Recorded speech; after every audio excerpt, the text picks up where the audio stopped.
Bonjour à tous, donc bienvenue à ce nouveau webinaire autour de l'offre Spelog. Donc ce webinaire, donc l'intitulé c'est comment renforcer l'accompagnement des techniciens grâce à une base de données digitale. Donc le webinaire va durer 45 minutes à peu près. Nous allons démarrer dans 1 ou 2 minutes et en fait pour commencer ce webinaire directement, vous faire interagir, parce que c'est le but d'une base de connaissances d'ailleurs, de l'interaction. On va démarrer par un premier sondage sur ce sujet-là. Donc le sondage, vous allez avoir une petite fenêtre qui s'affiche, où vous allez pouvoir choisir, soumettre votre vote. Donc quel est votre principal défi en matière d'accompagnement des clients et techniciens? C'est vraiment le sujet autour de notre pôle R&D, où on va réfléchir un peu sur comment on peut vous accompagner dans ces sujets-là. C'est pour ça que nous souhaitons vous faire un sondage.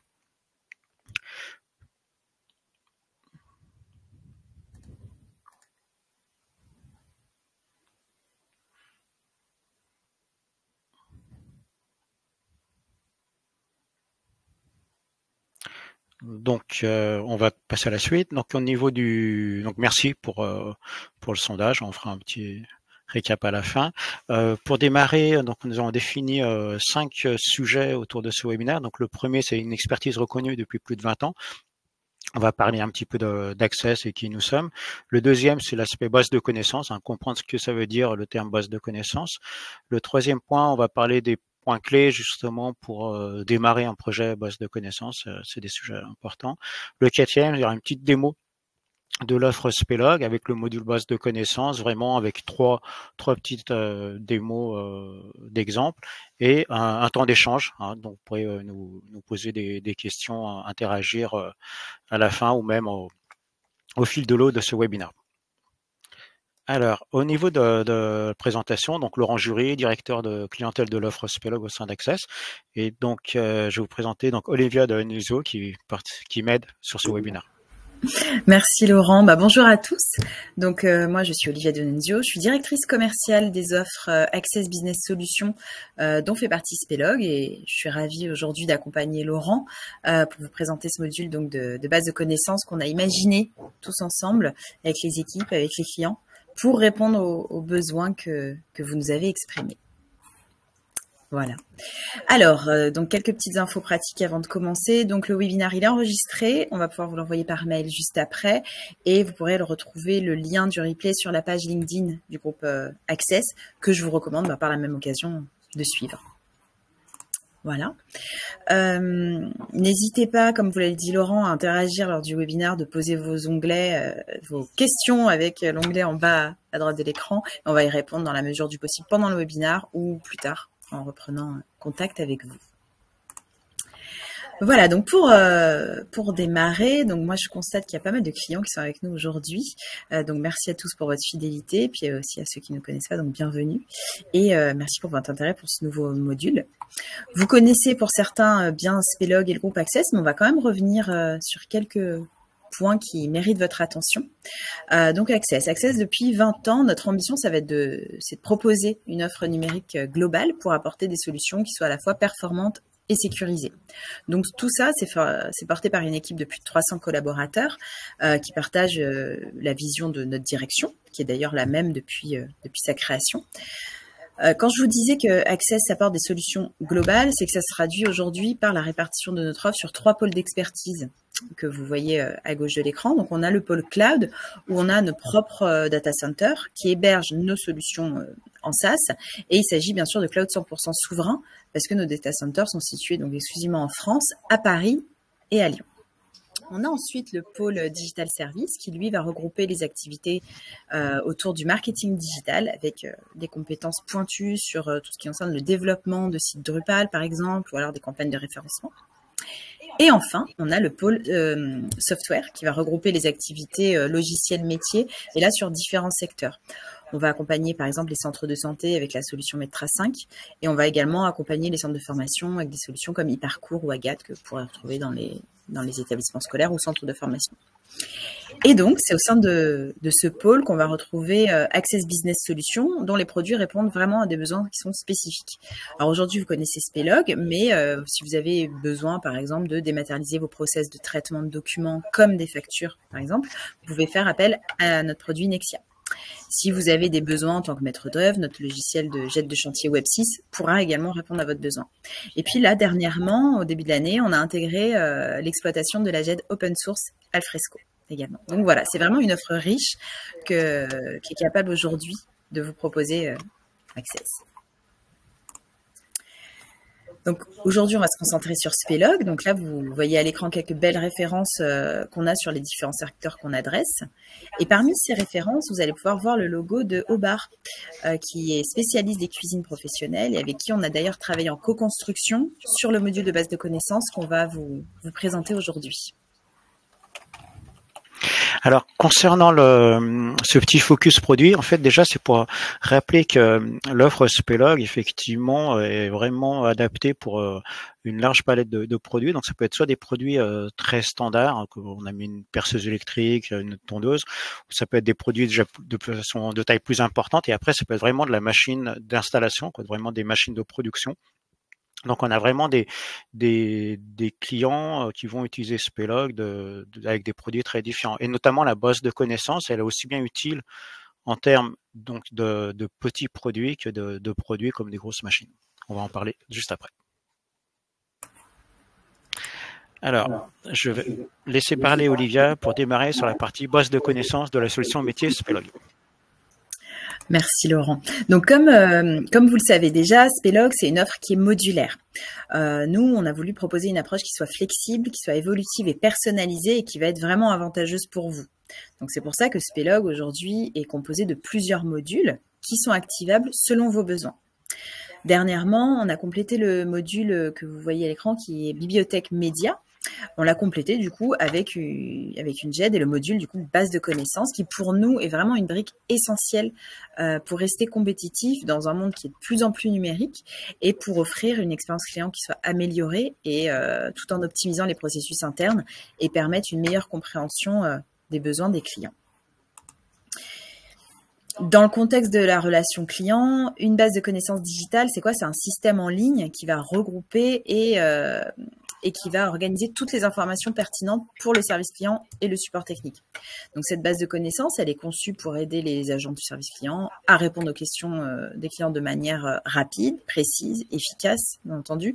Et puis tout ça en offrant également aux clients la possibilité de trouver des réponses à leurs questions et cela de manière autonome. Alors, une base de connaissances, aujourd'hui, elle peut prendre différentes formes qu'on connaît tous. Donc, il y a des FAQ, il y a des guides d'utilisation, il y a des articles, des tutos, il y a la recherche avancée également qui en fait partie. Et puis, l'avantage aussi de la base de connaissances digitale, c'est qu'elle va être vraiment personnalisée en fonction des besoins spécifiques de l'entreprise, de sa clientèle, et elle va pouvoir on va pouvoir organiser les informations de manière à ce que ces informations soient rendues facilement accessibles et compréhensibles. L'objectif également, et ce qu'on veut mettre en place, c'est que cette base de connaissances puisse interagir avec d'autres modules qui sont présents dans Spelog. Donc, si vous avez les modules business ou catalogue de pièces, ça va pouvoir interagir avec eux et également interagir avec vos systèmes d'information. Et puis, autre point qui n'est pas négligeable, c'est la mise à jour en temps réel. Parce que la base de connaissances, elle doit forcément être régulièrement mise à jour pour pouvoir refléter et apporter les dernières informations sur vos produits, sur les services que vous proposez et sur la politique de l'entreprise. Donc voilà, cette mise à jour, c'est quelque chose de très, très important quand on propose ce type de service. Donc, en résumé, voilà, vous avez plusieurs objectifs qui sont résumés sur cette slide. On peut dire que les objectifs d'une base de connaissances digitale dans des services après-vente, ça va être de fournir un support technique qui soit efficace. On va vouloir également réduire les délais de résolution. On va vouloir également améliorer l'efficacité opérationnelle des équipes. On va favoriser aussi l'auto-assistance des clients. C'est aussi répondre à une forte demande qui est adressée aujourd'hui et identifier les opportunités toujours d'amélioration des produits et des services grâce à la remontée d'informations pour pouvoir toujours se perfectionner. Voilà. Donc maintenant, on va comprendre un peu mieux cette base de connaissances. Et nous, on a constaté, en tout cas, il y a plusieurs constats qui nous amènent à proposer ce module. On y a beaucoup pensé et on a fait le constat suivant. Donc, les informations aujourd'hui, elles se multiplient. Il y a des gammes de produits qui sont de plus en plus larges, de plus en plus de produits. Il y a beaucoup plus de supports également qui sont mis à disposition. On a, de moins en moins, on a quand même des documents en papier, on a du document numérique. Et puis également, tous ces supports sont fournis dans différentes langues. On a des produits également qui sont de plus en plus complexes, avec de plus en plus de fonctionnalités, des options diverses, des variantes également. On a des objets connectés en plus qui viennent s'ajouter au produit en lui-même. On a le facteur temps, toujours. C'est le gros enjeu des clients, c'est le gros enjeu des techniciens aussi, parce que tout le monde souhaite avoir l'information de plus en plus vite et de plus en plus rapidement, de plus en plus performante. Et puis un point très très important au niveau des organisations, c'est la sécurité des données, avec la diffusion justement de l'information, et puis aussi faire face à la problématique de turnover des techniciens, donc de pouvoir aussi permettre à ces nouveaux équipiers d'avoir accès à l'information rapidement. Et puis côté client également répondre à tous les enjeux au niveau cybersécurité qu'on a aujourd'hui. Donc ce constat, vous êtes nombreux à l'avoir fait. On a beaucoup échangé avec certains d'entre vous, et puis notamment, comme on le disait tout à l'heure avec notre client au bar, avec qui on a construit ce module. Et ce qu'on vous propose, c'est que Laurent va nous expliquer un petit peu comment ça s'est passé avec ce client et comment on en est arrivé là. Alors, effectivement, donc le client au bar, alors déjà c'est une société, c'est un fabricant installateur de cuisine professionnelle. Alors, quand on parle de cuisine, c'est des gros lave-vaisselle pour des collectivités, par exemple des fours, etc. Et en fait, ça va faire plus d'une dizaine d'années qu'on travaille ensemble. Et en fait, le premier sujet, c'était le besoin de centraliser toutes les informations auprès de leur flotte de techniciens. Concrètement, en fait, cet installateur a une centaine de techniciens itinérants répartis dans plusieurs pays. Et en fait, ces techniciens, le but, c'est qu'ils aient plus de documents papier, qu'ils aient vraiment des documents à jour quand ils sont sur le terrain devant la machine. L'idée, en fait, ça a été vraiment on va dire, digitaliser, numériser, c'est-à-dire de mettre à disposition déjà dans la plateforme Swelog toutes les connaissances autour d'un produit pour des techniciens experts, c'est-à-dire vraiment jusqu'au schéma électrique, il y a des tutos vidéo, un peu tous ces sujets-là. Donc ça, c'était une première partie GED, business.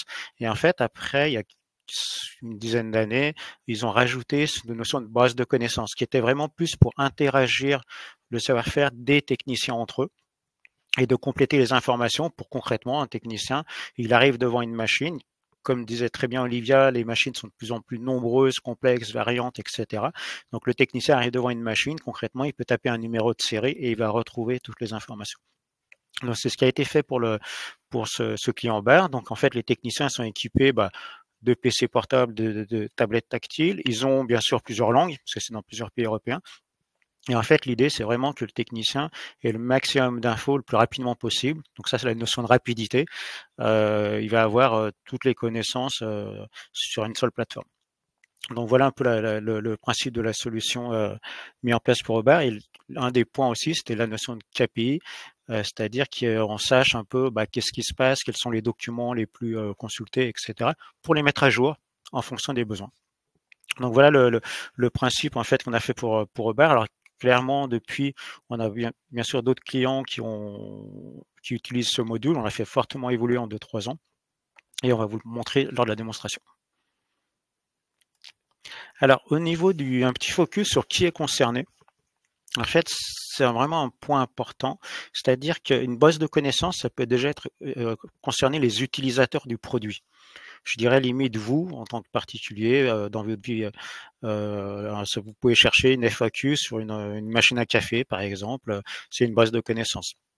Donc l'utilisateur du produit ou de la machine, alors bien sûr après on va parler de grosses machines de production, ça reste un utilisateur. Donc en fait la base de connaissances peut être vraiment pour ce type de population. Après, ça va être tout ce qui est technicien interne ou externe, concrètement le technicien qui s'occupe de l'entretien de la machine, le technicien qui fait une révision sur une voiture, etc. Ça, c'est une notion de base de connaissances un peu plus pointue. Et après, il y a la notion d'expert, où là, en fait, c'est vraiment l'expert qui qui est à distance justement, même pour accompagner les flottes de techniciens. Et le but de l'expert, en fait, c'est qu'il ait accès très rapidement à toutes les données sur la variante, les options de telle ou telle installation.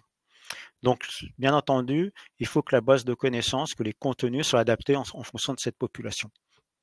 En termes de langage, hein, tout simplement, un utilisateur lambda, en termes de sécurité, de confidentialité, puis en termes de risque. C'est-à-dire qu'on ne peut pas imaginer qu'une personne puisse accéder à des informations trop techniques qui risqueraient concrètement de détériorer le produit, etc. Donc après, c'est vraiment un sujet très important, le ciblage de la population. Le point suivant, ça va être justement les contenus. Alors c'est très lié avec ce que je viens de dire précédemment. L'avantage du digital, c'est qu'on va éviter effectivement de faire des documents papier de 200, 300 pages, on en voit encore beaucoup dans des secteurs. L'idée, c'est d'apporter beaucoup de l'interactivité. Une base de connaissances, l'idée, ça va être de créer des FAQ. Une FAQ de réglage d'une température d'un thermostat, hein, de chaudière par exemple, etc. Un réglage d'opération de maintenance, mettons d'entretien, où vous devez changer le filtre de tel ou tel produit. Donc, il peut y avoir des notions d'FAQ. Bien sûr, la FAQ peut être simplement un peu sous la forme de QCM, hein, d'arrêt de décision, et après renvoyer sur tel ou tel document si nécessaire. Après, le deuxième sujet, ça va être tout ce qui est vraiment résolution des problèmes. Donc, souvent, on utilise le terme troubleshooting. Donc, vraiment pour aider le technicien interne ou externe sur ces notions de recherche, de faire un diagnostic, de recherche de la panne. Et ça, c'est vraiment important pour les fabricants. Hein, vraiment, la demande, c'est effectivement gagner du temps.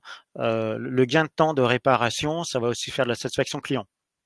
Hein, quand on a un produit qui est en panne, bon, voilà, on veut qu'il soit réparé le plus rapidement. Plus le technicien peut traiter le problème rapidement, faire un diagnostic, c'est intéressant.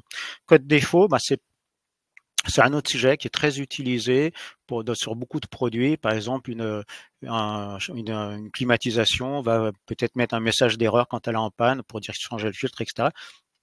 Pareil, une base de connaissances, vous pouvez imaginer, depuis votre smartphone, vous tapez le message d'erreur, erreur 400K, voilà, et hop, ça va vous donner toutes les informations. Et le dernier point, document immédiat, ça va être ce qu'on appelle plus la partie GED, c'est-à-dire on va pouvoir stocker tout ce qui est documents, manuel de maintenance, les plans électriques, hydrauliques, des tutos vidéo, des présentations. Et aussi, ça peut être des médias externes. Alors ça, c'est quelque chose de très important dans la base de connaissances, c'est-à-dire que le média peut venir de YouTube, concrètement. Hein, ça peut être un média rattaché de YouTube. Ça peut être un média rattaché chez vous à un SharePoint, à d'autres outils, etc. Donc voilà un peu le principe au niveau des types de contenus. Et après, bien sûr, il y a une notion de filtre suivant, comme on a dit, la typologie d'utilisateur. L'intérêt en fait d'une base de connaissances, le premier point qu'il faut vraiment retenir, c'est l'autonomie. En fait, vraiment le sujet, c'est l'autonomie, c'est-à-dire que cette population, les utilisateurs, les techniciens, les experts, au lieu de téléphoner, au lieu de contacter, ils vont pouvoir consulter directement des données, une FAQ, dans leur langue, pour avoir des informations au lieu de nous faire une assistance client. Donc, le deuxième sujet on va dire, l'aspect digital, c'est cette notion de feedback, interaction. Puisqu'on peut quand même, en termes de satisfaction client, on peut imaginer que tel client est sur une FAQ, en fin de compte, à la fin, il a toujours pas compris son problème. Il peut directement envoyer un message à l'assistance client ou dire, voilà, moi, j'ai quand même un problème, etc. Donc, il y a vraiment cette notion d'activité. Et c'est vraiment l'apport du digital. Ce qu'il faut bien comprendre, c'est quand il y a encore énormément de fabricants où il y a une notice papier, on cherche dans le papier, limite, il faut un téléphone, etc. Mais c'est-à-dire qu'on va consommer du temps téléphonique, des call centers, etc. L'idée, la base de connaissances, c'est que le client va avoir plus d'autonomie. Le gain de temps, donc ce que je viens d'évoquer, diminution des appels téléphoniques. Le deuxième sujet, c'est le tableau de bord. Alors ça, c'est très intéressant puisque vous savez ce qui se passe sur vos informations. Une notice papier, vous ne savez pas si elle a été lue, si elle est utilisée, si vos experts ou vos techniciens itinérants regarde le schéma hydraulique, ça vous n'avez pas toutes ces informations-là. Un tableau de bord avec des indicateurs, vous allez pouvoir voir, voilà, effectivement, cette FAQ, elle a été consultée 350 fois, il y a eu tel taux de réussite derrière, tel taux de satisfaction, ou celle-ci, elle n'est jamais visible, il faut peut-être l'améliorer, ou elle est peu d'intérêt. Et en fait, ça permet de décliner le troisième point, la mise à jour des informations. Clairement, si vous avez si vous apercevez que vous avez une faille dans certains sujets, donc beaucoup d'appels téléphoniques sur telle problématique, vous allez pouvoir tout de suite mettre à jour en réalisant, mettons une FAQ sur le câblage d'une information. Rapidité de diffusion, ça c'est le quatrième intérêt de base de connaissances, c'est alerte technique. Vous apercevez que tel nouveau produit, Olivia parlait d'IoT, ben voilà, tel nouveau produit connecté, vous apercevez qu'en fait, ça met la paille complet sur l'assistance support. Vous pouvez imaginer, hop, rapidement, vous rajoutez une FAQ sur ce sujet-là. Ce qui n'était pas faisable avant avec le papier, avec le réseau, etc. Là, tous les gens sont connectés sur cette plateforme, donc ils vont accéder directement aux informations. Donc voilà en fait les gros intérêts de la base de connaissances au niveau de l'apport du digital, on va dire, dans la base de connaissances. Alors, les 6 points clés pour réussir sa mise en place. Donc en fait, ces 6 points clés, donc je vais laisser à Olivia reprendre la suite de cette partie. Merci, merci Laurent. Donc, alors effectivement, la bonne mise en place d'une base de connaissances digitale va reposer sur plusieurs facteurs clés de succès. Donc nous, bien sûr, nos équipes, elles sont là pour vous accompagner et vous conseiller sur la mise en place, mais également, bien sûr, tout au long de notre partenariat. Donc là, on n'a pas mis tous les étapes, mais si on devait retenir quelques phases clés, déjà tout d'abord démarrer par la bonne identification des sujets et des thématiques que vous souhaitez, dont vous souhaitez parler et sur lesquels vous avez besoin d'apporter des réponses. Ensuite, il va falloir savoir à qui vous vous adressez, bien définir votre cible et quels sont les objectifs de cette communication, les objectifs de cette mise à disposition d'informations. Une fois qu'on a défini donc le public, ce qu'on veut dire, il va falloir prendre le temps de rassembler toutes ces informations, voire de créer aussi du contenu. Et pour ça, il va falloir mobiliser les bonnes ressources en interne. Donc c'est un travail qui est très important de préparation pour être complet et pour être pertinent. Ensuite, en point 4, ce qu'on a noté, c'est organiser des mises à jour qui soient régulières des contenus informatifs. Parce que la base de connaissances, elle doit être ultra réactive sur la pertinence et la véracité des infos qui sont proposées. Parce que ça va vraiment être une porte d'entrée principale pour le public que vous aurez ciblé. En point 5, alors ce qui est possible également de faire, c'est de prévoir, si besoin, les connexions possibles avec votre SI et puis tous les logiciels et les outils métiers qui ont besoin d'interagir avec votre base de connaissances. Donc on l'a vu tout à l'heure, que ce soit dans Spelog ou à l'externe de Spelog.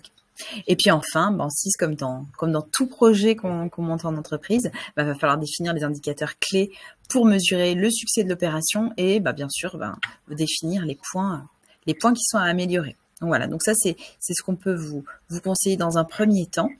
Et bien sûr, quand on montera ce projet ensemble, nos équipes seront là pour vous accompagner. Alors, il y avait avant de passer à la démo, un sondage qu'on souhaitait également vous proposer.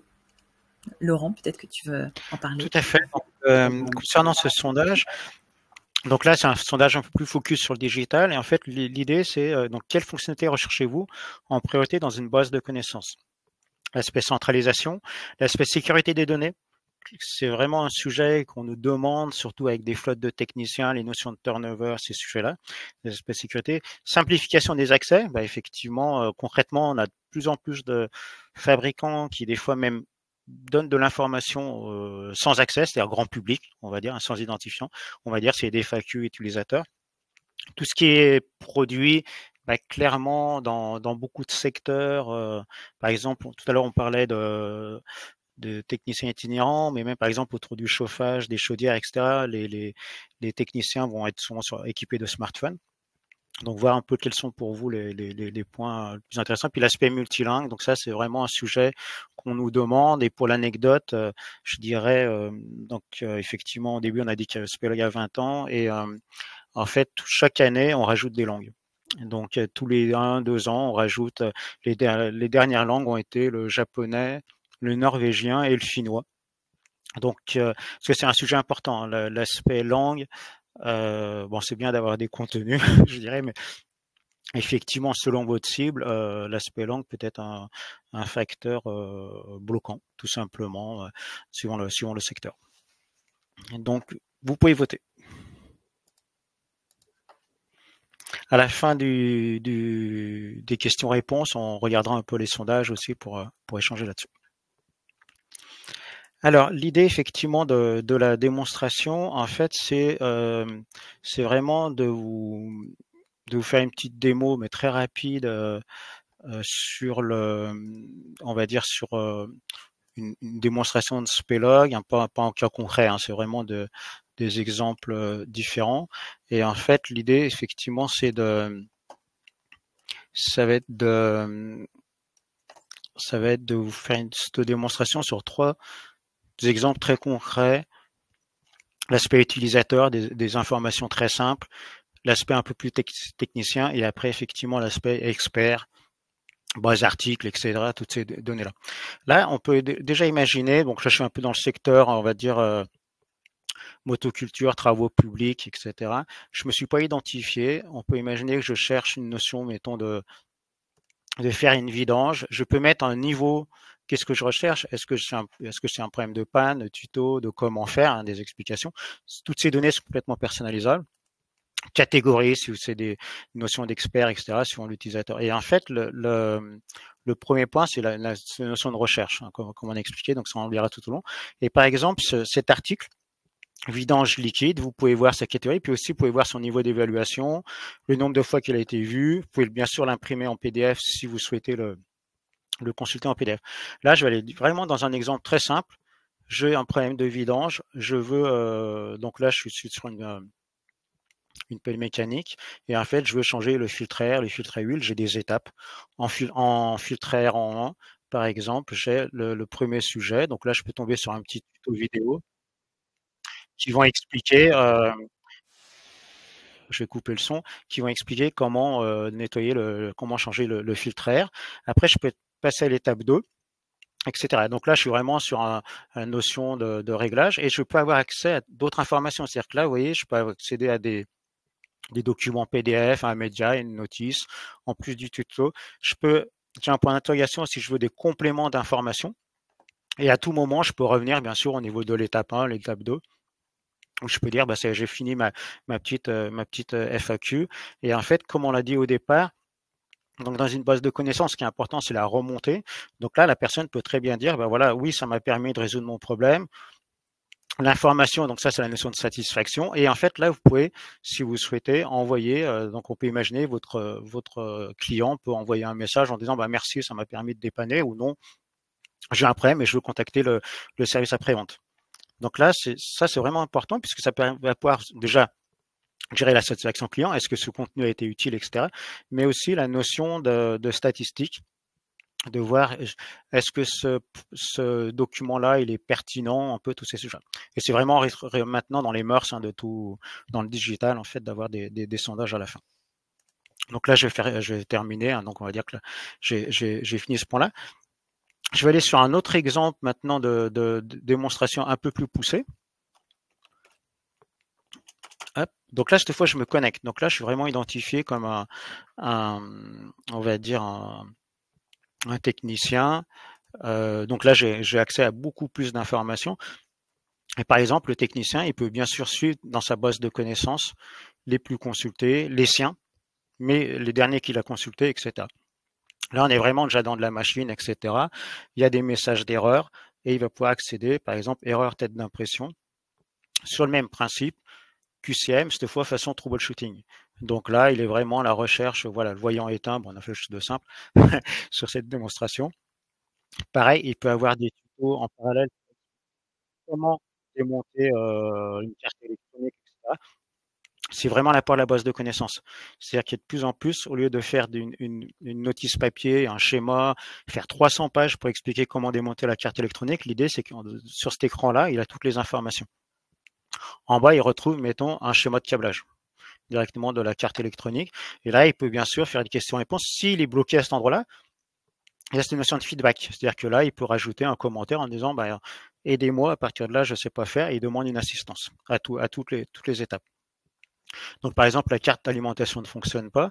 Et là, comme je suis un technicien, on va dire, avec plus de fonctions, en fait, l'idée du technicien, en fait, c'est qu'il va pouvoir même tout simplement commander la pièce. C'est-à-dire que là, si, comme le disait Olivia, c'est qu'on peut interagir avec les autres modules.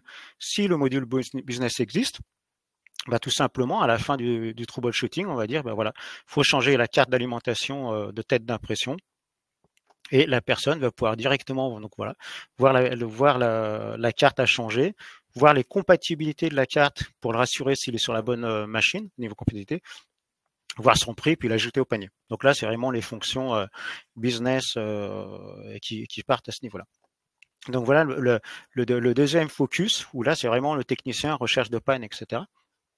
Et maintenant, je vais vous montrer un troisième exemple sur cette notion de base de connaissances au niveau on va aller sur un autre type de produit. Justement, tout à l'heure, on parlait un peu de produits connectés, où là, effectivement, on peut imaginer qu'il y ait un accès encore plus expert par rapport aux produits connectés. Donc là, je suis dans le secteur des véhicules, on va dire. Je vais prendre une balayeuse de voirie. Donc là, je navigue. Et en fait, ce qui va être intéressant, c'est que Spelog va permettre de remonter toutes les informations autour du produit. Donc, on va retrouver la base de connaissances. Par exemple, là, sur une balayeuse de voirie, il peut y avoir des problèmes de température, de réglage, de chaudière, etc. Mais en fait, le technicien expert va avoir accès à toutes les interventions faites sur le produit, va avoir accès au schéma électrique, comme tout à l'heure, au manuel, etc. Et même va avoir accès aux pièces détachées. C'est-à-dire que là, on va centraliser la base de connaissances vraiment autour d'un produit. Alors, dans certains secteurs, c'est autour d'un numéro de série.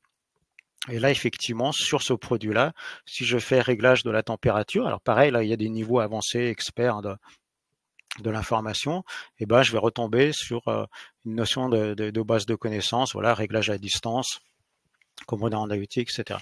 Donc, je peux naviguer, pareil, sur différents contenus. Donc, voilà le principe de la démonstration.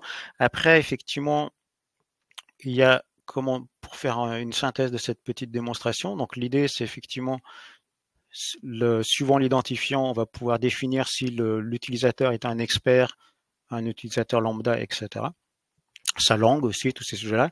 Et après, il va avoir accès à plus ou moins un volume d'informations. Le moteur de recherche va pouvoir le guider pour chercher l'ensemble en fait d'informations qui est autour de la base de connaissances. Ça peut être une information d'une vidéo, d'une FAQ, d'un QCM, etc.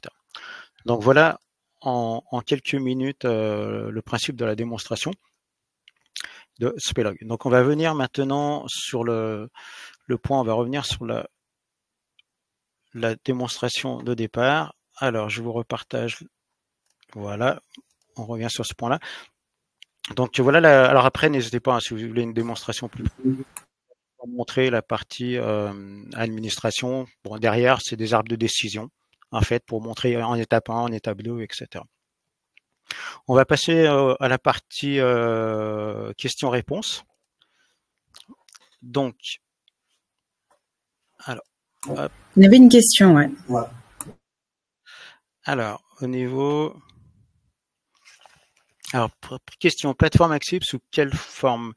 Alors, cette base de connaissances, c'est, on va dire, comme un site internet, c'est-à-dire qu'il faut être connecté sur internet. On a une version PDF pour faire du offline, mais c'est vraiment pour imaginer que le technicien veut partir en imprimant ou donner à son client, etc. Et en fait, au niveau la plateforme Spelog, elle peut fonctionner sur un PC portable, une tablette ou sur smartphone. C'est-à-dire que typiquement le QCM que j'ai montré, on peut vraiment le faire sur le smartphone. Ou tout à l'heure, les codes erreurs, mettons d'un message, on peut imaginer que c'est sur un smartphone et la personne lit le possibilité. Alors je lis les questions et comme ça je réponds au fil de l'eau. Possibilité d'interagir avec un agent virtuel en combinant la base de connaissances et l'IA. Alors ça c'est un sujet de oui, c'est-à-dire qu'on a plusieurs choses, c'est-à-dire qu'on a des clients qui commencent à mettre en place des chats hein, concrètement. Alors dans Spelog en natif, alors je vous montrais les bulles, on appelle ça feedback, puisqu'en fin de compte c'est pas un chat interactif, parce qu'un chat interactif c'est-à-dire qu'il faut avoir des ressources derrière. Et après au niveau de l'IA, effectivement, on a des clients qui commencent à mettre en place derrière des outils pour répondre à des questions de façon beaucoup plus précise. Donc aujourd'hui, Spelog, on n'a pas de solution avec l'IA, mais effectivement, on a des clients qui commencent à mettre en parallèle. Et l'idée, c'est que l'IA va analyser toutes les données qui sont dans Spelog ou voir qui qui existent dans d'autres plateformes chez eux, qui vont permettre vraiment d'avoir vraiment une base encore plus complète pour faire des retours. Autonomie pour gérer la base de connaissances dans sa totalité afin d'être réactif. Oui. Alors, c'est vraiment ce module, quand on l'a développé, ça a été de travailler sur cette notion de mise à jour, de rapidité et de simplification. L'idée, en fait, déjà au niveau... Donc, vous êtes complètement autonome pour créer des types. Tout à l'heure, il y avait marqué comment faire, FAQ, des choses comme ça. Vous êtes complètement autonome sur les types, catégories, les rubriques, etc. de cette base de connaissances. Et en fait, si vous voulez faire un arbre de décision, hein, des étapes, etc., ça va être soit de façon graphique. Donc là, on est vraiment sur un peu comme des bulles, on va dire, hein, des bulles interactives. Vous allez pouvoir dire, bon, je pose cette question en 2, etc. Donc l'idée, c'est vraiment de faire quelque chose de très simple à mettre à jour. Et après, effectivement, pour des mises à jour plus importantes, on va permettre aussi des imports Excel. Donc, tout à l'heure, Olivia parlait aussi de l'interactivité avec d'autres applications. On peut imaginer que ça soit effectivement la base de connaissances, elle est mise à jour par des imports Excel, typiquement les codes erreurs. Si votre machine a 500 codes erreurs, vous êtes en 10 langues, vous allez directement l'intégrer dans un fichier Excel. Et après, on peut imaginer que l'interaction, l'autonomie vienne d'une application tierce. Possibilité de publier des news et publications marketing orientées clients. Alors oui, donc ça c'est... Alors nous, on a dans Spelog, on a une fonctionnalité qu'on appelle message d'information. L'idée, effectivement, c'est vraiment de créer des newsletters ciblés. Donc ciblés clients et ciblés par rapport à leur machine. Imaginez que vous avez 3 gammes produits, vous voulez faire une newsletter sur la gamme 1, ça sert à rien de polluer les clients des autres produits. Donc effectivement, au sein de l'application Spelog, on a vraiment tout un module de messagerie, de newsletter qui va très loin, puisqu'on a des clients qui l'utilisent aussi pour des alertes techniques. Et donc là, il y a même des notions d'acquittement. Le fabricant dit qu'il y a une urgence sur les plaquettes de frein de tel véhicule. Le technicien il est obligé de valider, j'ai bien eu cette information, etc. Donc, on a vraiment des newsletters, on va dire, traditionnels, et après, des newsletters qui peuvent vraiment être des aspects techniques.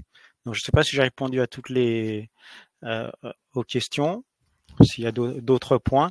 Et sinon, au niveau en attendant, si vous avez si vous souhaitez d'autres échanges, au niveau du sondage, en fait, juste pour donc le premier sondage, alors je vais pas vous relire ce qui est en tête, c'est la centralisation des informations. Et c'est vraiment c'est un message clair et que c'est pas étonnant.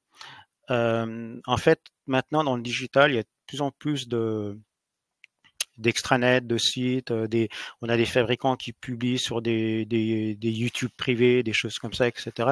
Et effectivement, au bout d'un moment, le client lambda, des fois, il va dire oui, j'ai du mal à trouver la bonne information, ou le technicien en interne. Donc là, clairement, c'est un point fort de Spelog où on demande vraiment de simplifier. Vous voyez les écrans que je vous ai partagés. L'idée, c'est que ce soit très simple, ça fasse pas jet trop technique, ça fasse pas ERP, etc. L'idée, c'est vraiment on parle produit.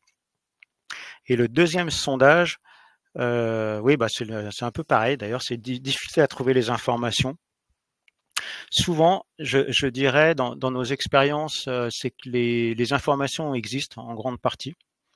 Par contre, soit effectivement, le technicien, concrètement, il est sur site, en déplacement, il n'y a pas accès. Soit le technicien, effectivement, il fait partie d'une filiale du client ou quoi que ce soit. Il n'y a pas accès, etc. Il est aussi sur un SharePoint, etc. Donc, de trouver l'information, c'est souvent... Et le point qu'on a fait évoluer sur Spelog, d'ailleurs avec Obar, on revient sur ce point-là, c'est justement le moteur de recherche. Puisque très rapidement, ce qu'on s'est aperçu, effectivement, si on fait beaucoup de contenu et qu'il y a peu de résultats ou vraiment des mots-clés en fait dans le moteur de recherche, et en fait, depuis quelques années, le Spelog va vraiment indexer tous les contenus. Donc, on va gérer des métadonnées pour les vidéos, typiquement des mots-clés, etc. Et aussi, on va indexer, par exemple, tout ce qui est PDF pour vraiment essayer de trouver la bonne information. Puisque c'est un point fort, effectivement, que permet le digital. Et les derniers points, centrer les informations, diminuer le temps de réponse, ça c'est un sujet aussi. Vous êtes 30% à avoir voté sur la diminution du temps de réponse, et c'est vrai que c'est un point important. Parce que les mails ou le téléphone, et ben ça veut dire le téléphone, hein, concrètement, ça veut dire qu'il faut attendre les jours ouvrables. Il peut y avoir des décalages horaires dans certains secteurs de l'activité. Là, l'avantage, la personne est connectée, il va accéder directement à la bonne information. Donc, si vous n'avez pas d'autres questions, on va en rester là pour ce webinaire. Donc, en termes de, donc voici mes coordonnées. Donc, si vous avez des questions, si vous voulez une démonstration beaucoup plus affinée par rapport à votre secteur et répondre à vos différentes attentes, vous pouvez me contacter par email ou sur mon LinkedIn. Donc, comme elle a dit en introduction, donc Olivia, ce webinaire est enregistré, donc vous aurez accès au replay. Dans la journée, vous allez recevoir le replay qui vous permettra de reconsulter ce webinaire. En tout cas, merci beaucoup pour votre participation et puis la réponse au son. Merci beaucoup.